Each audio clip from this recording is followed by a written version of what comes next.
2018ની અંદર 17-18ની અંદર જ્યારે મેં એક વાત લખી અને એ વાત લખીને મેં ફેસબુકના માધ્યમથી, ઇન્સ્ટાગ્રામના માધ્યમથી લોકોની વચ્ચે વહેતી થઈ અને એ ઘટનાની અસર તમે જોઈ શકો શું હોઈ શકે.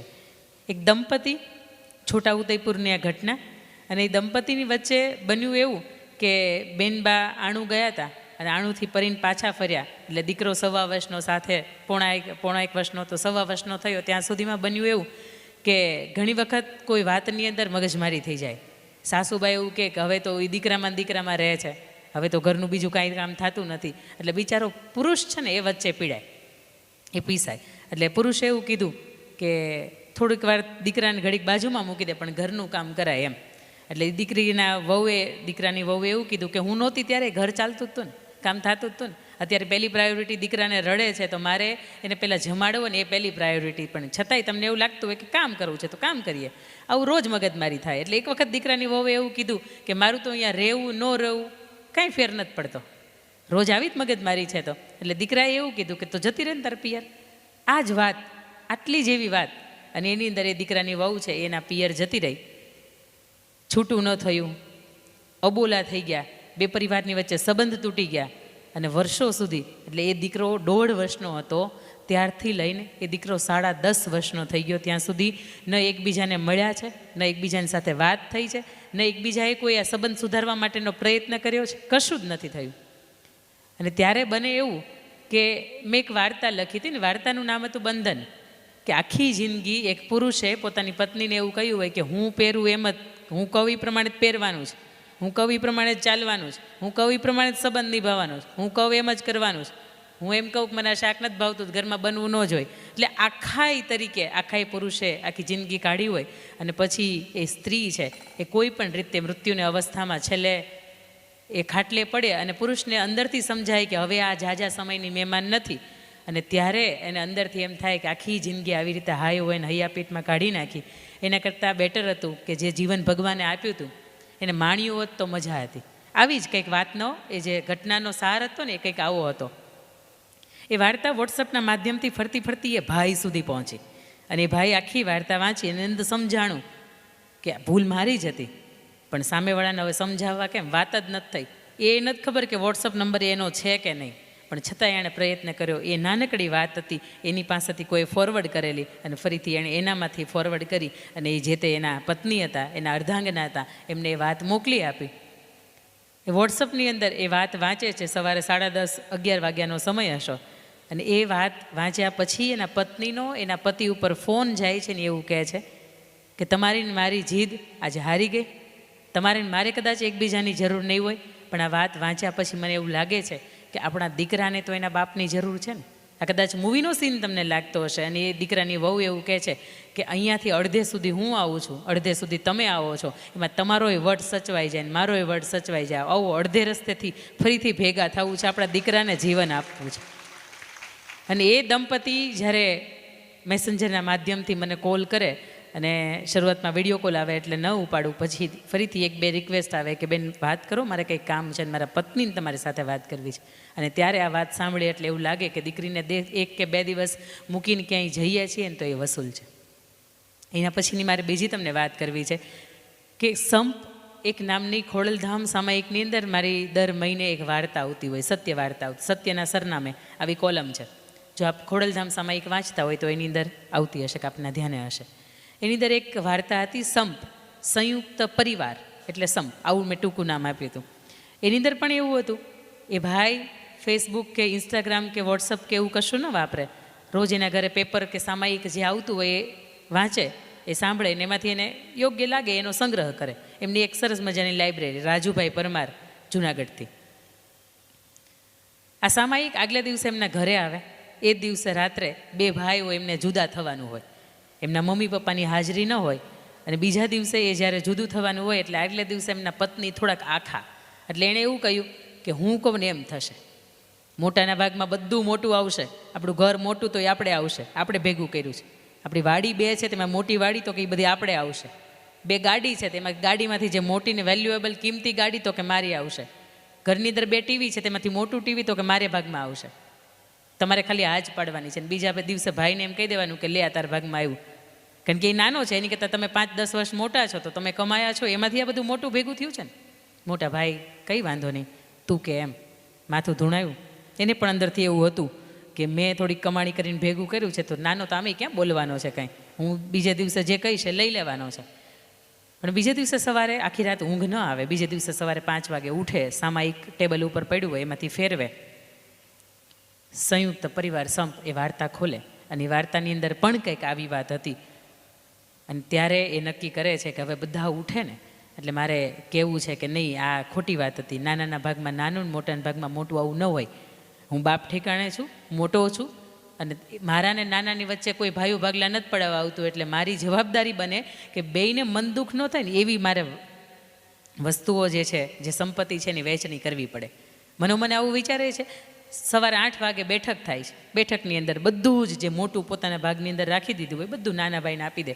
નાના ભાઈનો પરિવાર હસતો ખીલતો રમતો થઈ જાય, અને અહીંયાથી એમના જે પત્ની હતા એમના ચહેરાના જે રંગો હોય ને બદલી જાય, હાવભાવ બદલી જાય. જુદું પડ્યા પછી એમના પત્ની એમને બોલાવ્યા કે આ બધું તમે કેમ પાણી ફેરવી દીધું, ગઈકાલે તો બહુ મોટી મોટી કરતા હતા, હું કહું તમે એમ જ કહેવાનું હતા, આ બધું બદલી કેમ ગયું. અને ત્યારે એ ભાઈ એવું એને કહે છે કે યાદ કર, આ 35-40 વર્ષ પહેલાં જ્યારે તારે તું આણું ગઈ હતી, આપણે દીકરાનો જન્મ હતો, એનું O નેગેટિવ બ્લડ ગ્રુપ હતું, અને ડૉક્ટરે એવું કીધું કે O નેગેટિવ બ્લડ ગ્રુપ કદાચ અત્યારે નહીં મળે 2 બોટલ જેટલું, તો કદાચ બાળક કે એની મા બેમાંથી એક બચી નહીં શકે. અને નાનો ભાઈ એનું પણ O નેગેટિવ બ્લડ ગ્રુપ હતું. એ 35-40 કિલોમીટર જેટલું દૂર ચાલ્યો હતો, આવ્યો હતો, થાક્યો હતો, એને તડકો લાગતો, એને ત્યારે ચૈતર મહિનો હતો, એ ચાલી નહોતો શકતો. એને ખબર પડી કે મારા ભાભીને ત્યાં દીકરાનો જન્મ થયો છે, મારી ભાભી માં છે એ હવે માં બની ગઈ છે, એ મને જેવું વાત્સલ્ય આપશે એવું એને દીકરાને પણ આપશે. એ માત્ર 22 વર્ષનો હતો, એણે પગમાં ચપ્પલ લઈ નહોતા પહેર્યા, અને 35 કિલોમીટર 40 કિલોમીટર સુધી ભાગતો હાંફતો આવ્યો હતો, કારણ કે એ તને લોહી દઈ શકે, કારણ કે એનું એ નેગેટિવ O નેગેટિવ હતું. અને એ ત્યાં જઈને તને એને લોહી આપ્યું ને ત્યારે આજે તું અને આપણો દીકરો બે જીવતા છીએ. અને હવે હું અત્યારે સમય એવો છે કે મારે એને આપવાનું છે, આનું ઋણ છે ને કરજ એનું ચૂકવવાનું છે, અને એ કરજ ચૂકવવા માટે હવે હું મોટાનું મોટા પાસે નાનાનું નાના પાસે ન રાખી શકું, એને મારે આપવું પડે. અને એ પછી બપોર પછી એ જે ઘટના બની હતી એ પછી 4 વાગ્યાની આસપાસ એ ભાઈનો ફોન આવે છે. એક મારો જાહેર નંબર છે, મારો નંબર તમે સર્ચ કરો અંકિતા મુલાણીનો કોન્ટેક્ટ નંબર, તો તમને મળી જાય. એટલે એ ભાઈએ મને બપોર પછી 4 વાગ્યાને ફોન કર્યો, ને તમે આખી એની જે ઘટના કીધી ત્યારે એવું લાગ્યું કે નહીં, ઘરની બહાર જવું અને ક્યારેક બાળકને આંખમાંથી 2 આંસુય પડી જાય છે ને તો એ વસૂલ છે, કારણ કે કોકના હૈયાની અંદર ટાઢક થાય છે. અને કદાચ આ ઉદ્દેશ મારો એ જ હશે, આ વાત, આ ઘટનાઓ, આ જે સત્ય ઘટના ઉપરની જે પણ પકડ, જે બોલવાની ભાષા કહી શકાય, એ બધું જ મારા આદરણીય બા અને આદરણીય દાદા પાસેથી મળ્યું છે. એ ન હોત કદાચ કે એમના મારા જીવનની અંદર, એના ઘડતરની અંદર એનું યોગ્ય મૂલ્ય ન હોત, તો કદાચ અંકિતા આપની વચ્ચે ન ઊભી હોત. 9મા ધોરણમાં હતી અને ત્યારથી એક અલગ રીતે વિચારવાની જે શક્તિ છે એ દાદાની પાસેથી મળી છે. આજે દાદાને યાદ કરવાનું એટલે ગમશે કે 13-14 વર્ષથી દાદા મારી વચ્ચે નથી. ને બહુ મજાની એક પરફેક્ટ યાદ છે મને એક વાત, કે જ્યારે અમે નવા મકાનમાં રહેવા ગયા, બધા જ એ મકાન એટલા માટે કહી શકાય કે એને ઘર તો એ ગૃહલક્ષ્મી બનાવે, મકાન બંધાણું એની અંદર રહેવા ગયા. એટલે દાદાએ એવું કહ્યું હતું મારા મમ્મીને કે આવતીકાલથી, એટલે આ ઘરની અંદર આપણો પહેલો દિવસ, અને આવતીકાલથી તમે મારા માટે ભાખરી નહીં બનાવતા, અને મને 1 મુઠ્ઠી જેટલા ઘઉં છે ને એ મને તમે 1 વાટકીમાં આપી દેજો. એટલે આ વાત મેં જ્યારે સાંભળીને એટલે મારાથી રડાઈ ગયું. મેં મમ્મીને એવું કીધું, મમ્મી ક્યારે પણ તમને દાદાને મોટા અવાજથી કહેતા નથી સાંભળ્યા, તો આજે કેમ એવું બન્યું કે દાદાએ એવું કહ્યું કે આવતીકાલથી મને તમે ઘઉં આપજો, મારા માટે ભાખરી નહીં બનાવતા? ત્યારે મમ્મી એવું કહ્યું કે બેટા એ તો મને નથી ખબર, પણ આપી જોઈએ એને ઘઉં, એને શું કરવું છે. એટલે ઘઉં બીજે દિવસે આપ્યા. એટલે પોતે ભૂખ્યા રહીને એ ચકલીઓને ચણ નાખીને મેં દાદાને પૂછ્યું કે દાદા આવું શા માટે? અને ત્યારે એણે એવું કહ્યું હતું કે બેટા પરસેવા ત્યારે થઈ શકે કે તમે જે પોતાના ભાગની અંદર આવતું હોય ને એને તમે અન્ય માટે વાપરો. આ હજારો હાથવાળાએ ઘણું બધું આપ્યું છે, પણ જેની પાસે કરોડોની લાખોની આવક છે ને એને પણ કદાચ ક્યારેક આપવાનું મન ન થતું હોય, ત્યારે મારે કહેવું છે કે આવા દાદાના જે વિચારો હતા ને એ વિચારો એમના સુધી પહોંચવા જોઈએ. તો એને એમ થાય, ગોળામાંથી આપણે આપણો આખોય ગોળો ભર્યો હોય ને આપણી ઘરે મહેમાન આવે ને કદાચ 1 ગ્લાસ પાણી બગાડી નાખે, તમારે પેટમાં બળે? 1 ને 2 ગ્લાસ પાણી બગાડી નાખે, પેટમાં ન બળે. કેમ કે આપણને ખબર છે આખોય ગોળો ભર્યો છે. આ હજારો હાથવાળા ઈશ્વરે પહેલાં તો શરીર રૂપી સ્વાસ્થ્યની સંપત્તિ આપણને આપી છે, એના સિવાય પરિવારની સંપત્તિ આપી છે, એના સિવાય સારા સંતાનોની સંપત્તિ આપી. સાહેબ, આ સંપત્તિ કોઈના ઘરે નથી. અને પરિવાર એ આપણા જીવનનો એવો 8મો વાર છે કે બધાના જીવનમાં વારે નથી આવતો. તમારા મારા જીવનની અંદર એ પરિવાર આવ્યો છે. કોઈ કારણોસર આપણે એ અલગ રહીએ છીએ, પણ છતાં એ નાતો તો છે ને, છતાં એ પ્રેમ તો છે ને. પણ વાત આજે મારી યુવા પેઢી વિશે અને જે યુવા આધ્યાત્મિક શિબિર છે આપણી, તો આધ્યાત્મને ધ્યાનમાં રાખીને મારે જે યુવાઓ વિશે વાત કરવી છે, ત્યારે સૌથી પહેલી મારે વાત કરવી છે કે ABCDનો એ તમને મને શીખવે છે એમ. આજ સુધી આપણે શીખ્યા છીએ એપલ. લખવું હોય ત્યાં લખી રાખજો. મને ભાઈની વાત ખૂબ ગમી કે એ નાની નાની વાત જેમને ગમતી છે એ નોટ કરે છે. એ મારી વાતની અંદર આગળ પણ આવશે. કાનજીભાઈએ ખૂબ મજાની વાત કરી, હેલ્થ, વેલ્થ ને હેપીનેસ. આજના સમયમાં ખર્ચા ઘણા બધા વધ્યા છે અને એની પણ મારે વાત કરવી છે. આપ મારી સાથે ફેસબુકમાં જોડાયેલા હશો તો ફેસબુકના ડીપીની અંદર મારી બ્લુ કલરની સાડીમાં ફોટો છે. આપ જોયો હશે કદાચ.